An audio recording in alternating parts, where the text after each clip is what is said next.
Bismillahirrahmanirrahim. Maintenant, on passe pour l'aspect clinique et paraclinique des fractures de l'extrémité supérieure de l'humérus. Pour le diagnostic, donc premièrement dans votre interrogatoire, recherchez l'étiologie. On est en train de récapituler. Soit un accident domestique pour le sujet âgé, on répète, ostéoporotique fragilisé, ou bien un accident sportif, accident de circulation de haute vélocité qui est suffisant d'avoir ou bien de causer une fracture, un trait de fracture au niveau de cette extrémité supérieure. Toujours, le sujet jeune, il a la tendance d'avoir une luxation plus qu'une fracture. Mécanisme direct, donc c'était la chute sur le moignon de l'épaule, ou bien mécanisme indirect. Le type anatomique, les lésions qu'on avait vues précédemment selon la classification d'Olivier et du parc, j'espère que vous avez la cité. Donc, elle va dépendre sur la nature de l'os, l'énergie, de ce traumatisme, la position du bras lors du traumatisme, et vous allez avoir soit une fracture extra-articulaire parcellaire, ou bien l'association fracture-luxation qui est de mauvais pronostic. Deuxièmement, pour la clinique, souvent il s'agit d'un sujet âgé, donc fracture fréquente chez le sujet âgé, qui a eu une simple chute de sa hauteur. Vous allez entendre ce terme-là souvent dans votre terrain de stage. On dit une simple chute de sa hauteur pour un sujet âgé, elle est suffisante de causer un trait de fracture au niveau de l'extrémité supérieure de l'humérus. Donc, il s'agit d'une impotence, d'une douleur et dans certains des cas des ecchymoses. Voilà des ecchymoses dans votre support. J'espère que vous vous souvenez des cours sur les généralités. À l'inspection, donc vous allez voir l'attitude de Dessau. Toujours, cette attitude, elle est en train de se répéter dans les fractures de membres supérieurs. Voilà. Donc le patient, il va tenir son membre atteint par son membre sain. Donc c'est une attitude qui va se répéter dans toutes les fractures de membre supérieur. C'est l'attitude de Dessau. L'épaule, plus ou moins, elle est humifiée. Une large ecchymose brachio-axillaire, elle est recherchée. Donc, cette dernière, elle est vue tardivement. Donc, ecchymose, donc c'est très fort probablement en faveur d'une fracture plus qu'une luxation. À la palpation douce, donc, une douleur localisée à la tête humérale. Pas d'abduction irréductible comme dans la luxation. C'est du diagnostic différentiel. On répète. Une abduction irréductible, elle est en faveur d'une luxation de l'épaule, surtout dans la variété antérieure. Les mouvements doux exprimés du bras, ils sont transmis à la tête humérale dans les formes, on répète, qui sont engrenées. Lorsque ces mouvements ne sont pas transmis, c'est du mauvais pronostic. C'est une fracture désengrenée, voire énucléée, le risque de nécrose. J'espère que vous êtes en train de développer tous ces réflexes. L'examen des pouls distaux, toujours c'est systématique. L'examen sensitivo-moteur recherchera les complications vasculo-nerveuses, surtout dans les formes désengrenées, donc lésions du paquet vasculo-nerveux par le fragment ou bien par l'énucléation de cette dernière. Et recherchez aussi toujours d'autres localisations traumatiques. Vous allez voir ça dans le cours du polytraumatisé. On répète souvent, il s'agit d'un accident de la voie publique pour le sujet jeune. Lorsqu'on dira accident de la voie publique ou AVP, nous sommes en train de parler d'un polytraumatisé. Il pourra s'agir d'autres lésions qui sont mortelles ou bien qui vont menacer le pronostic vital. On va voir ça dans la conduite à tenir pour ou bien chez un sujet polytraumatisé. Maintenant, on va passer à la radiographie. Donc ça, c'était l'examen clinique. Maintenant, la paraclinique, c'est la radiographie toujours, qui est l'examen, donc qui est très utile. C'est presque l'examen de choix pour mettre en évidence ces fractures. Donc, il va faire le diagnostic, il va prévoir et aussi poser le pronostic et même la méthode thérapeutique. Maintenant, si on va vous poser la question, pour ces fractures de l'extrémité supérieure de l'humérus, la radiographie elle a un triple intérêt. Le premier intérêt, c'est diagnostic. Le deuxième, pronostic. Troisième, dans la décision de la thérapeutique. Donc, dès que vous allez jeter l'œil, vous pouvez dire dans cette dernière qu'il s'agit d'une fracture du trochité. C'est extra-articulaire, heureusement. Là, vous pouvez dire qu'il s'agit d'une fracture du trochin ou bien de la petite tubérosité. Voilà un trait de fracture bien illustré. Un autre exemple, Donc ça, c'est le col huméral. Un trait de fracture premier là, c'est en faveur d'une fracture qui est malheureusement articulaire. Son pronostic, c'est du mauvais pronostic, surtout sur la vascularisation. Par contre, le deuxième là, c'est une fracture dans le col chirurgical, différencié, j'espère, entre les deux col chirurgical et anatomique. Donc c'est une fracture extra-articulaire, donc un détachement de deux os, de deux tubérosités, le trochin et le trochité. Donc dans ce dernier cas, c'est une fracture multiple avec de multiples traits de fracture. L'un, il est intra-articulaire dans le col anatomique, le deuxième extra-articulaire dans le col chirurgical, et c'est une fracture complexe. Donc triple intérêt, notez ça dans votre tête. Diagnostic, pronostic et décision de la méthode thérapeutique. Au minimum, vous allez prescrire un cliché de face stricte et un cliché de profil. De ce dernier, ce cliché de profil, il pourra être soit axillaire, soit de l'omoplate. C'est un profil transthoracique facile à réaliser, mais il reste difficile à interpréter. Donc deux clichés, cliché de face et un deuxième cliché de profil. Ça, on avait parlé dans le premier cours, dans les généralités. Cette radiographie ou bien cette radiologie peut avoir précisé ou bien peut préciser le ou bien les traits de fracture. Est-ce qu'il s'agit d'un simple trait ou bien de multiples traits? Le nombre de fragments, le déplacement. Faites attention au chevauchement. Il peut menacer le paquet vasculo-nerveux. On va voir ça dans les complications. L'engrainement ou le non-engrainement des fragments, risque nécrotique, l'existence de luxation en association qui va aggraver le pronostic ou l'intervention chirurgicale. Donc, un piège majeur, méconnaître, donc ça, c'est le but de cette plaque. Donc, faites attention à méconnaître une fracture qui est engrainée devant une luxation et provoquer, faites attention, le déplacement de cette dernière par la réduction. Donc, ça, on avait parlé dans le cours concernant les luxations de l'épaule. Toujours, éliminez-vous une fracture afin de ne pas tomber dans une fracture engrainée lorsque vous allez essayer de faire votre méthode soit progressive, soit spontanée. Vous allez causer le désengrainement, voire dans certains cas l'énucléation. C'est vous que vous allez provoquer la nécrose de cette tête humérale. Toujours, devant toute luxation, éliminez une fracture. C'est écrit une deuxième fois dans votre deuxième cours dans les fractures de l'extrémité supérieure du numérus, comme dans le cours dans les luxations de l'épaule. J'espère que vous avez noté cette phrase. Maintenant, pour les complications. Les complications immédiates, heureusement, c'est rare.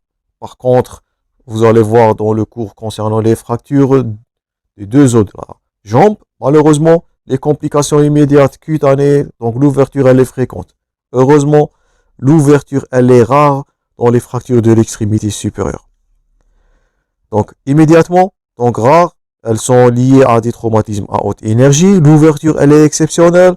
Parfois, une atteinte neurologique, malheureusement, c'est le nerf circonflexe. Donc, c'est un déficit du deltoïde. Ça nous fait rappel au cours de luxation de l'épaule. Une anesthésie du manion de l'épaule. Voire, dans certains cas, lorsque la fracture elle est désengrainée, une lésion totale du plexus brachial.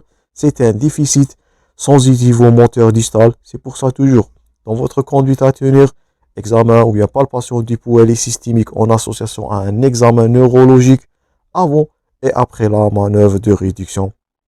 J'espère que vous avez noté ça dans le cours précédent. Les lésions vasculaires, malheureusement, donc ça c'est les lésions du plexus brachial. Et là voilà, donc des lésions musculaires, n'oublie pas ça.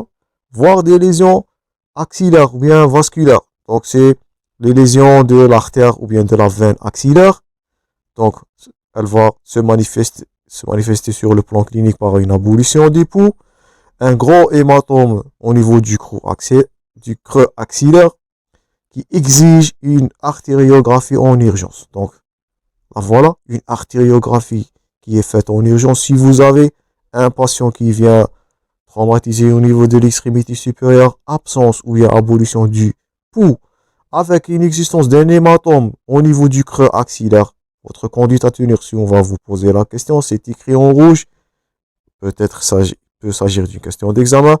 Vous allez ajouter en association de la radiographie de face et de profil une artériographie en urgence, là, le pronostic vital, pas seulement fonctionnel, le pronostic vital du membre, il est mis en jeu. Si elle est maltraitée, cette dernière, elle peut évoluer vers la nécrose totale du membre et l'amputation restera le traitement de dernier recours ou bien votre seul traitement, c'est malheureusement l'amputation. Aussi, la radiographie peut montrer ou bien rechercher des luxations. On répète toujours, il s'agit d'une association lorsqu'il s'agit de haute villosité, de luxation avec fracture de cette extrémité. D'autres complications, c'est pas écrit dans votre support, mais il pourra s'agir des lésions au niveau de la coiffe des rotateurs.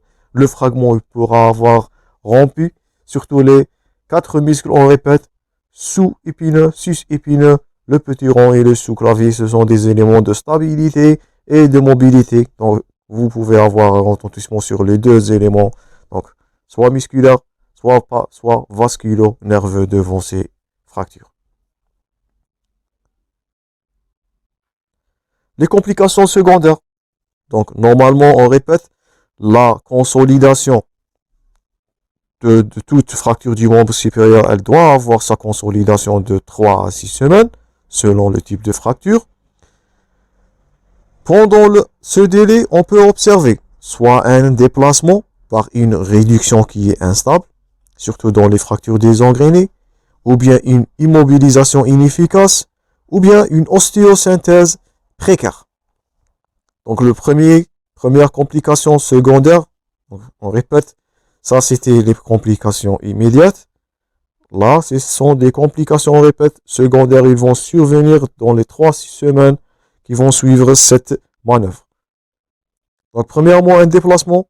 Deuxièmement, les infections, heureusement, ils sont rares. Lorsqu'on dit absence d'ouverture, heureusement, il n'y a pas de risque septique, comme je répète toujours, vous allez comparer cette dernière avec les fractures des deux os de la jambe ou bien de la tibia. Donc, les infections, ils sont rares, mais un syndrome algodystrophique peut être redoutable et le risque là, si on vous pose la question, la complication secondaire majeure à craindre, c'est la raideur. Donc, toute immobilisation peut évoluer vers une raideur de l'épaule. Donc, c'est la raideur qui est la complication redoutable. Donc, complication immédiate, c'est cutanée, neurologique, vasculaire et les luxations. Complications tardives, les déplacements, les infections, heureusement, c'est rare. Le syndrome algodystrophique, n'oublie pas de cocher ça. En association, bien sûr, avec la raideur articulaire. C'est le tête du liste pour les complications secondaires. Les complications tardives. Donc, parfois, c'est un cal vicieux. Là, voilà la raideur. Les complications tardives, un cal vicieux. C'est fréquent et généralement, heureusement, c'est bien toléré. Vous allez voir que les fractures diaphysaires, parmi ces dernières fractures de diaphyse humérale, elles tolèrent un léger cal vicieux. Donc, un cal vicieux, heureusement, c'est bien toléré. Une raideur de l'épaule, c'est la complication majeure. Elle est très fréquente. Également, elle est principale. C'est la principale complication de ces fractures par intrication de 3 facteurs. Premièrement, la rétraction des parties molles. Donc, si on va vous poser la question, quels sont les facteurs qui vont favoriser cette raideur articulaire? Vous allez citer premièrement la rétraction des parties molles. Donc, dans les fractures complexes, dans l'immobilisation prolongée, dans l'algodystrophie, vous allez avoir, donc, parmi les caractéristiques des tendons et des ligaments et des capsules, il s'agit d'une rétraction capsulaire pendant cette immobilisation. C'est le premier facteur ou bien le premier élément en faveur de la raideur articulaire. Donc, devant des fractures complexes, immobilisation prolongée, un syndrome algodystrophique, absence de réduction, tout ça sont des facteurs de rétraction des parties molles. Donc, quelle est votre conduite à tenir? Combattu cette dernière, cette immobilisation par une mobilisation précoce, vous allez voir ça en médecine physique et réadaptation, et une rééducation prolongée après toute fracture ou bien après tout traitement orthopédique. Aussi, parmi les facteurs qui vont favoriser cette raideur, c'est les atteintes du muscle des coiffes des rotateurs, les 4 muscles qu'on avait cités précédemment, donc par déchirure ou bien par défaut de repositionnement des deux tubérosités. Il s'agit d'une mauvaise insertion de ces tendons au niveau des tibérosités qui sont fracturés. Et troisième facteur, c'est l'importance de la douleur à la mobilisation.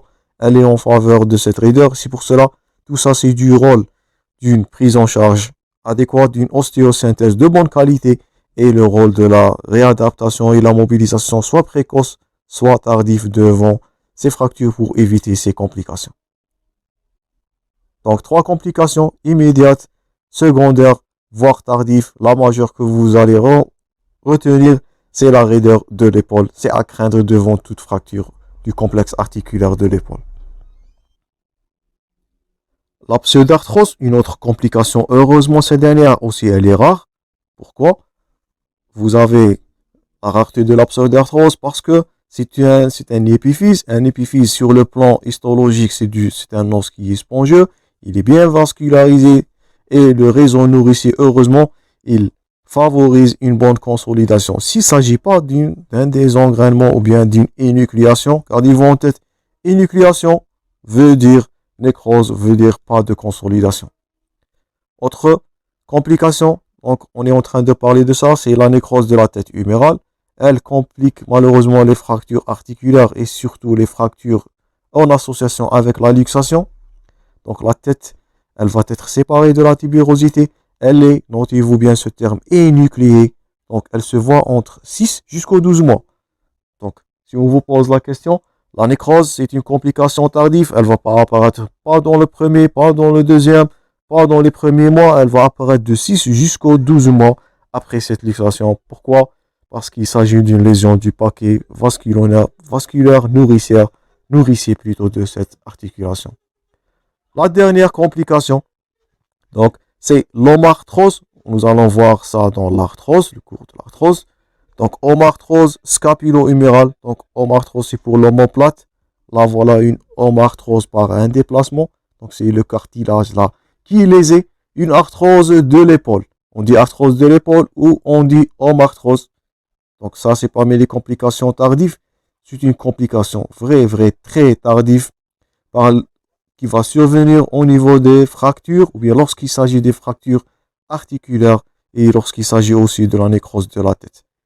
Donc nous avons avancé des complications les plus précoces jusqu'aux arrivées à la dernière qui est l'homarthrose. Si on vous pose la question, vous allez citer tous ces dernières d'une simple ouverture, lésions neurologiques, vasculaires, luxation, lésions musculaires, n'oublie pas les coiffes des rotateurs, les déplacements, le syndrome algodystrophique, la raideur, n'oublie pas ça avec le calvicieux jusqu'aux arrivées à la nécrose de la tête humérale de 6 à 12 mois. Et la dernière qui est la plus tardive, c'est l'homarthrose ou bien l'arthrose au niveau de l'épaule. Là voilà une arthrose. Vous êtes en train de noter qu'il s'agit d'un pincement de l'interface ou bien de la fente intra-articulaire ou bien l'espace cartilagineux, il est érosé, il est atteint, donc pincement de la différence articulaire, ou bien de la lignée articulaire. Vous allons détailler ça et on a un cours bien détaillé sur l'arthrose. Donc ça, cette dernière aussi, elle est diagnostiquée au niveau de la radiographie, qui restera donc l'examen de choix. Là aussi, ce sont les stades d'installation de l'homarthrose. Donc ça va prendre des années à s'installer, c'est la plus tardive. Et là voilà une épaule arthrosique. Malheureusement, vous êtes en train de citer que le cartilage il est érosé. Donc c'est une complication la plus tardive de ces fractures. Donc il ne nous reste que les formes cliniques et le traitement. On va les aborder dans la dernière partie. Toujours bon courage dans vos préparations. Merci pour votre attention et à la prochaine.